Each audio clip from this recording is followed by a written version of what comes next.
Hello again, welcome back everyone. Liquorhound here with you. Thank you for joining me once again for another spirit review video. Today we're going to be taking a look at Ardbeg's latest committee release, the Ardbeg Kelpie. Now Kelpie is bottled at 51.7% ABV, retailing at right about $100.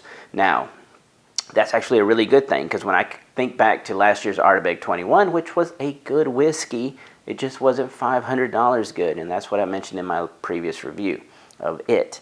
But Kelpie, right back, $100. This is more reasonable. This is in the wheelhouse of the Ardbeg 10, Corvrec, and Ugadal, and this would be the one step up at 100. All right. Again, 51.7% ABV. The only other thing they tell us about it is that it was matured in Russian virgin oak. Okay, so we're going to see what that contributes flavor-wise. But let's go ahead and get to the nosing real quick. Now, the one thing I will say on color-wise, it is pretty similar to Ardbeg 10, maybe a little darker, similar to Corvrec, okay? It doesn't have that ABV that Corvrec does, but similar color. So let's get to the nose. All right, so the first thing I notice that jumps out of the glass is actually this soured mixed fruit. So it's kind of berry stone fruits that are soured a little bit. A little bit of a fermentation, a little yeastiness coming on, almost like a sourdough bread. I guess we could also call that stewed fruits. Now out here on the edge of the glass, I'm getting a little bit of that perpetuum-esque vanilla custard, lemon oil type thing going on. I get that out here on the edge, but when you get into the glass, it's all about the stewed fruits. The briny smoke, a little meatiness to it as well. Smoked meat character. Little white pepper, cinnamon, smidge of clove as well, and a little bit of that. So Ardbeg 10, the one thing that I usually kind of key on when I'm smelling for an Ardbeg is this little bit of a kind of a combination of a roasted nut, roasted corn grain element going on. And this one has it, but it's not dominant. It's not up front. It actually is kind of, it's underneath those other elements. So this one could trick you a little bit on the nose if you weren't careful as far as being an Ardbeg. Okay, let's go ahead and taste it.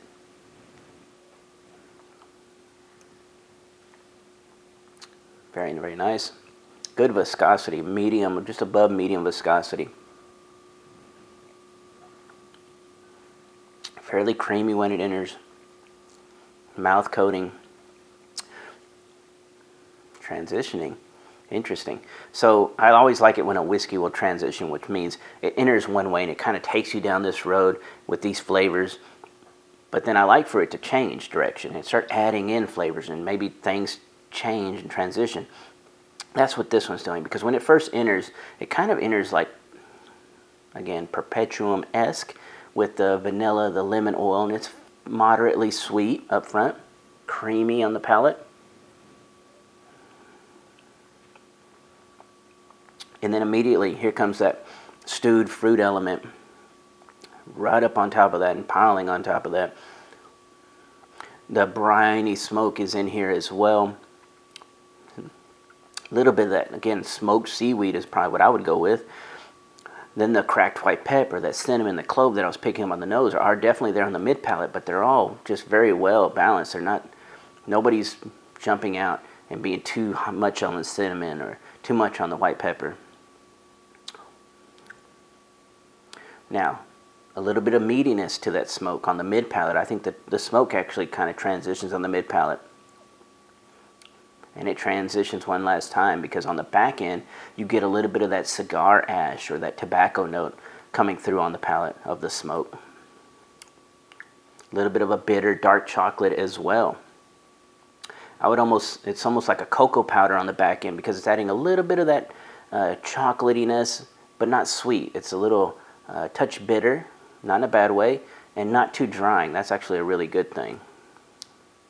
Overall, very, very enjoyable pour here.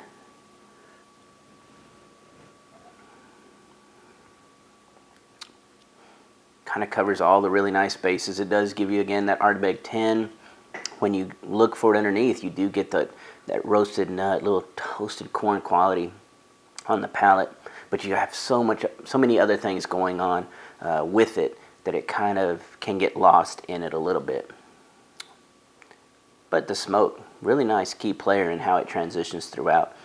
Anyway, overall, really nicely done. For $100, I do recommend this bottle if you happen to see it out there. It is going to be a little hard to find this committee release with the creamy tan label, but if you see it out there, $100, I think it's a really nice buy. I have definitely spent $100 in a bad way recently that I was not happy with, and I did not review that whiskey, and I will go ahead and mention it here. Glenmorangie Milchon really did not do it for me. That thing, it's sweet and everything, but it just, I was upset with the price point. So here we are, $100 well spent, okay? So if you see it out there, go ahead and pick it up. If you see the new Ardbeg tans, and of course, remember, the way you know Ardbeg's date is you look here on the little laser code, and it'll start with L and then a number. This happens to say L, well, yeah, as my buddy Jeremy, little shout out to Jeremy, actually caught this. This says L6. Now L6 should mean 2016, but it says 2017 bottling here on the front label, but I guess, I don't know how that worked out. But regardless, when you see the Ardbeg 10s, it should say L7, you know, that's going to be the 2017s. And that's the one to really look for. Because, again, they're coming up back in quality on the 2017 Corvreckens, Ugadal specifically, and the 10. So if you see this out there, go ahead and pick it up.